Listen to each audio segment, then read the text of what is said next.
Bendito seja o Senhor nosso Deus, eternamente, agora e sempre, pelos séculos dos séculos. Amém. Celebramos, comemoramos hoje o Santo Domingo de Ramos, a entrada de nosso Senhor Jesus Cristo em Jerusalém. Mas comemoramos estando com Cristo em Jerusalém e Cristo conosco. As festas na Santa Igreja Ortodoxa, como a de hoje, o Santo Domingo de Ramos, esta entrada de Cristo em Jerusalém, não estamos a comemorar, como eu digo sempre, uma história antiga de 2000 anos, de 21 séculos, em que alguém participou com o nosso Senhor Jesus Cristo, como todas aquelas gentes que estiveram hoje com o Senhor a recebê-lo em Jerusalém, e como se nós, 21 séculos depois, estivéssemos a comemorar uma coisa do passado que não faz parte da nossa vida e que nós não presenciamos. Nós hoje entramos com Cristo em Jerusalém, amados irmãos e irmãs, na temporalidade, ou seja, naquilo que está fora do tempo dos homens, no tempo de Deus. Nós estamos hoje em Jerusalém com Cristo. A diferença que deve marcar a nossa postura agora, queridos irmãos e irmãs, que já conhecemos pelo Evangelho proclamado pelo diácono, cujo conteúdo nós ouvimos, agora, dizia eu, que já conhecemos o comportamento destas gentes todas que receberam Cristo, nosso Senhor, com palmas, não é? E jogando as suas vestes para que o Senhor passasse por cima. Agora de decidirmos se somos apenas transitória e provisoriamente daqueles que hoje em Jerusalém recebemos Cristo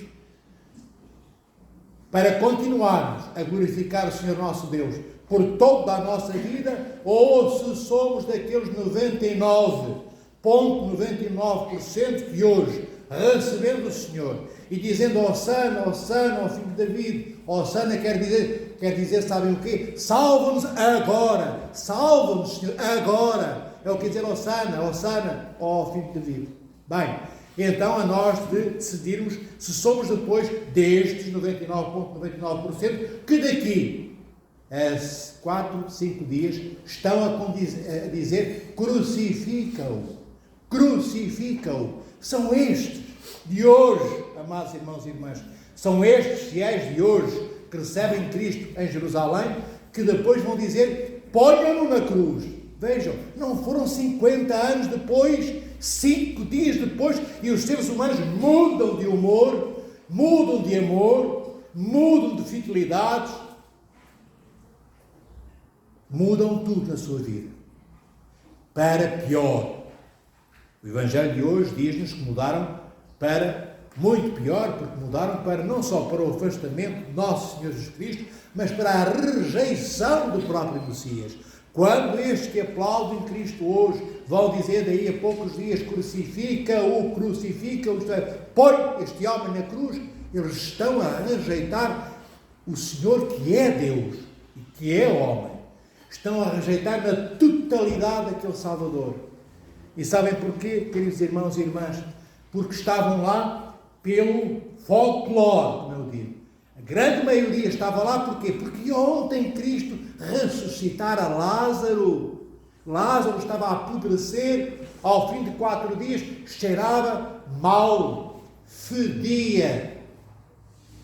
Não havia perfume que conseguisse remover, retirar e erradicar o odor da morte que se tinha instalado. E o Senhor para a morte, restaura biológica e fisicamente e espiritualmente aquele homem, Lázaro, que era o seu grande amigo de toda a sua vida. Bem, e estas gentes aparecem hoje, uma grande parte delas, para ver Lázaro de pé. Será que ressuscitou?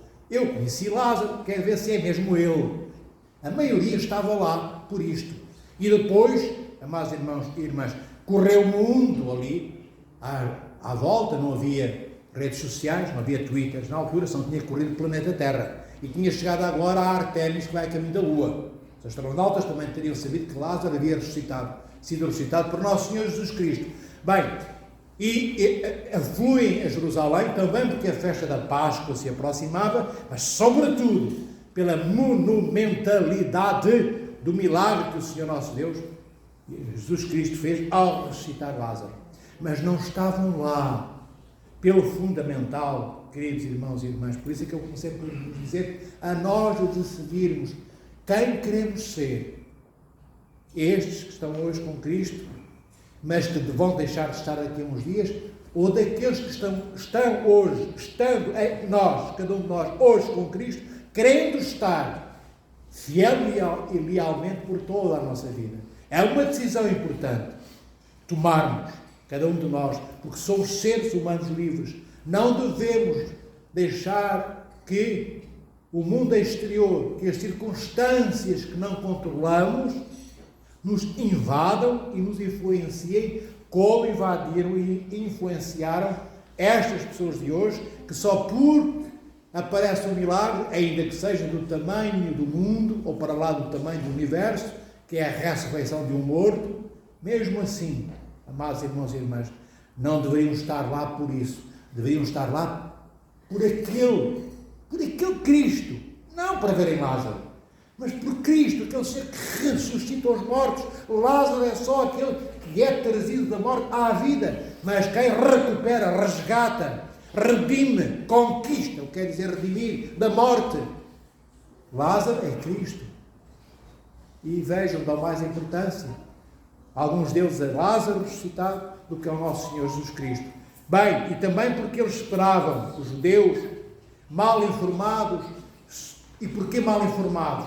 Porque interpretaram mal os profetas, a lei e os salmos, a Sagrada Escritura. Amados irmãos e irmãs, o mal da Sagrada Escritura, na antiga, há 2000 anos atrás, no dia de hoje, a Sagrada Escritura compunha-se só pela coletânea de livros do Antigo Testamento. Hoje temos o Antigo e o Novo. Bem, já na época e hoje também, o mal da Sagrada Escritura não está na leitura da Sagrada Escritura, está na sua interpretação. E hoje nós erramos, e erraram as igrejas da Reforma, entre aspas, igrejas da Reforma do século XVI, quando tentaram corrigir, reformar a Santa Igreja de Nosso Senhor Jesus Cristo. Não importa, não há reforma que se possa fazer. A igreja não é como uma manta que se rasga e na qual depois se põe um remendo. A igreja é uma túnica, como eu vos digo sempre, inconsútil. O que é que quer dizer inconsútil? Sem rasgão.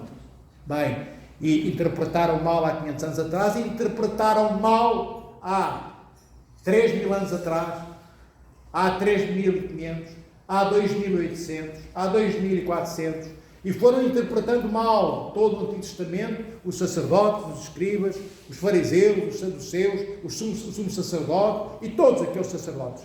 Bem, isto porquê que interpretaram mal? Porque não viram que Isaías, o grande profeta, um dos grandes do Antigo Testamento, não estava a falar, quando anunciava que o Messias havia de vir. Se eles soubessem ler com atenção, não para encontrarem no que o profeta escreveu inspirado por Deus, não para encontrarem lá o que gostariam de encontrar, mas lendo e encontrando apenas o que lá estava posto por Deus para que eles descobrissem a verdade relativamente ao Messias. E se lessem bem o que diz o profeta Isaías, ou melhor dizendo, se lessem bem o que Deus disse ao seu povo, através do profeta Isaías, eles saberiam que aquele Messias era o Messias que ia para a cruz.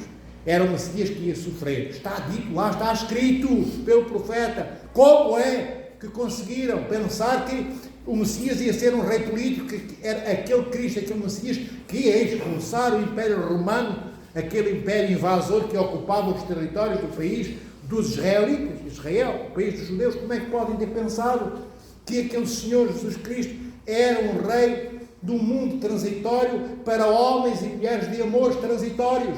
O Senhor não é um provedor da transitoriedade. O Senhor é fomentador em nós da expectância da imortalidade na qual Ele habita. É outra coisa completamente diferente. O Senhor, nosso Deus triúnico, que inspira o profeta Isaías, fala daquele Cristo que não é para homens que querem uma vida transitória, nem para mulheres que querem uma vida transitória, mas que querem assumir-se no amor de Deus e herdeiros de tudo o que Ele é, e Ele é também imortal. Repeti pela segunda vez para que não esqueçamos a importância daquilo que somos chamados Devemos reconhecer a nossa herança, amados irmãos e irmãs, e aqueles escribas, aqueles sacerdotes, ao interpretarem a Sagrada Escritura, todo o Antigo Testamento, puseram lá coisas que Deus não pôs e leram coisas que não estavam lá escritas, porque eles não queriam o Rei dos Céus. Eles queriam um rei que se sentasse num trono de madeira ou de pedra ou de mármore ou do que fosse, ou de ouro, deste mundo. Eles queriam um jugo àquilo que estavam habituados. Já tinham um caulo no pescoço, de tanta pancada a levarem, que já não suportavam andar sem o jugo, sem o peso próprio aos cabrestos, próprio aos animais de carga. E Deus é o Senhor, não daqueles que transportam jugos pesados. Ele é aquele que transporta o nosso jugo, isto é, o peso que deveríamos transportar. Por isso o Senhor vai para a cruz. E vai para a cruz porque o Senhor não vem libertar tempos que começaram e que vão acabar. Porque todos os tempos foram criados por Deus e todos eles acabarão, graças a Deus e não a nós, não na finitude do que cessa de existir, mas na transformação do que é hoje o tempo e do que somos hoje nós. Seremos transformados, não seremos aniquilados. Isto é, não deixaremos de existir. Passaremos da existência à vida. Nós ainda não vivemos. Nós ainda estamos ao nível da existência. Nós respiramos. Nós, hoje, ainda vivemos tantas vezes como máquinas. Máquinas, porque nós somos seres a carbono. Amados irmãos e irmãs, nós inspiramos oxigênio e expiramos dióxido de carbono. Nós deveríamos inspirar e expirar amor, ainda também oxigênio, enquanto não morrermos, não formos ressuscitados e transfigurados por nosso Senhor Jesus Cristo, ainda que dele precisemos. Mas para vos dizer, o Senhor, anunciado pelo profeta Isaías, tem um trono, mas não é um trono de madrepérola, é um trono chamado cruz. O Senhor, de facto, recebe um troféu porque Ele é Rei, mas o troféu que Ele recebe é o derramamento de todo o seu sangue, até à última gota. Sangue que ensopa o chão, onde a cruz lançou raízes, como eu digo tantas vezes. Este é o trono onde o Senhor é entronizado por todos nós. O Senhor vai lá, como eu sempre vos digo e anunciei, para a nossa cruz, sobe àquela cruz, Cristo, nosso Senhor, porque nós não conseguiríamos subir lá. E também se conseguíssemos nada do topo da cruz, conseguiríamos fazer, a não ser nela morrer em vão, cada um de nós, porque nós não somos como o Senhor, plenamente Deus e plenamente homem. E era necessário que Deus morresse na sua natureza humana assumida, essa natureza humana plenamente em Maria, para que houvesse uma boca, a do novo Adão, a contrariar a boca, e o que saiu dessa boca do primeiro Adão. O primeiro Adão diz: não te quero, Senhor meu Deus, na minha vida, afasta-te de mim, já sou autónomo, já sou autossuficiente, que é o que nós fazemos na nossa vida tantas vezes. Queremos Deus para quê? Quando estamos com saúde, umas dezenas de milhares de euros na conta, já compramos a nossa casa, já trocámos de jipe e de carro, já mudámos de roupa, de sapatos, já não andamos a comprar apenas sapatinhos aí cuja marca ninguém conhece, já conseguimos comprar uns Balenciaga, nos quais investimos 1.200 euros, um iPhone de 1.800, somos miseráveis alguns. Não temos depois nem comida na mesa, a não ser massa com atum durante um mês. Mas comprámos um iPhone 14, 17, não sei o que, custou quase 2.000 euros. Mas, em vez de termos gasto tanto dinheiro, será que não poderíamos, amados irmãos, ter um bom iPhone? Por metade do preço, já é caro. E ajudarmos, como Cristo nos ajudou na cruz, salvando-nos, levando-nos para a vida eterna. Não poderíamos nós não esbanjar tanto e partilharmos aquilo que do esbanjamento preservado guardássemos para ajudarmos os nossos irmãos também a aceitarem a cruz. Porque hoje, aceitando a cruz, nosso Senhor Jesus Cristo, aceitamos aquele que nela foi pregado e que dela se emancipou, ressuscitando na sua morte, matando a morte, para a vida. Hoje a cruz, amados irmãos e irmãs, tem nela o Salvador vivo, não morto. Ele é um Deus de vivos. de homens e mulheres vivas. E nós deveremos querer fazer parte desse rebanho de vivos, não destes que morreram no abandono, na rejeição de Nosso Senhor Jesus Cristo, estes que entraram com Cristo em Jerusalém, a maioria esmagadora deles. E que daqui a uns dias, como eu disse inicialmente, já não estão com o Mestre. Não sejamos aqueles que chegam, abraçam, beijam e depois cospem na cara daqueles que receberam o seu beijo. Foi isso que Judas fez com Cristo. Não sejamos desses, amados irmãos e irmãs. O que há de mais belo na nossa vida terrena, que nos conduzirá à imortalidade, é a nossa fidelidade, enraizada na humildade. E a humildade, toda ela banhada, ensopado do amor de Deus. Não há quem possa ser humilde se não amar. E sem amor e sem humildade, nós somos o quê? Somos cataventos. Não é? Toca o vento sul e o pano, enfim, curva-se para norte, bate o vento norte e o pano curva-se para sul. Nós não devemos curvar-nos diante de ninguém, a não ser diante de nosso Senhor Jesus Cristo, do Pai Criador, do Espírito Santo, que é o iluminador e santificador e restaurador de toda a nossa morte para a vida. É aquele que manifesta a vida de Deus, é aquele que traz as coisas escondidas à realidade das coisas visíveis. É isso que significa manifestar, amados irmãos e irmãs. Nós temos que ser destes e destas, para que hoje possamos ter o direito imerecido, porque não merecemos, mas o direito concedido pelo amor de Deus, de empunhar o ramo, este ramo que está aqui, composto por palmas, alecrim, rosmaninho e oliveira, para que sejamos dignos de empunhar este ramo como o gládio do amor. Sabem que é um gládio? A língua portuguesa é tão rica que nós depois, alguns de nós não conhecemos todas as palavras. Gládio quer dizer como uma espada. Empunhamos como uma espada de amor, não para cortar o pescoço a ninguém, mas para iluminar. Uma espada feita de fogo, como aquela espada dos serafins que estão a guardar o Éden, amados irmãos e irmãs. Estavam, porque agora o Éden abriu-se. Já não há mais serafim a guardar o Éden. Porquê? Porque o Senhor venceu a morte. O Senhor venceu a morte por nós. As portas do Éden, do paraíso, voltaram a abrir-se.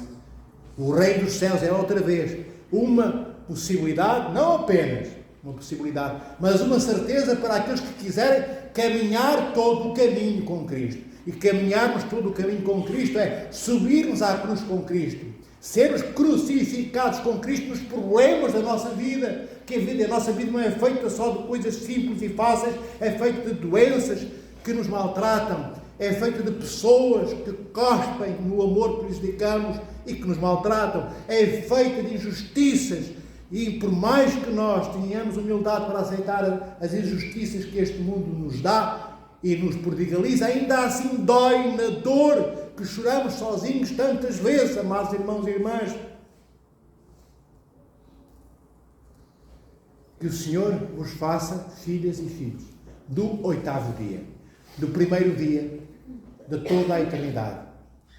Vos faça filhos e filhas do primeiro dia, que é o 8º dia, que é o dia sem fim. Não é mais um dia de 24 horas. Que o Senhor vos proteja, guarde, abençoe, estime e ame em todos os dias das vossas vidas e das nossas vidas.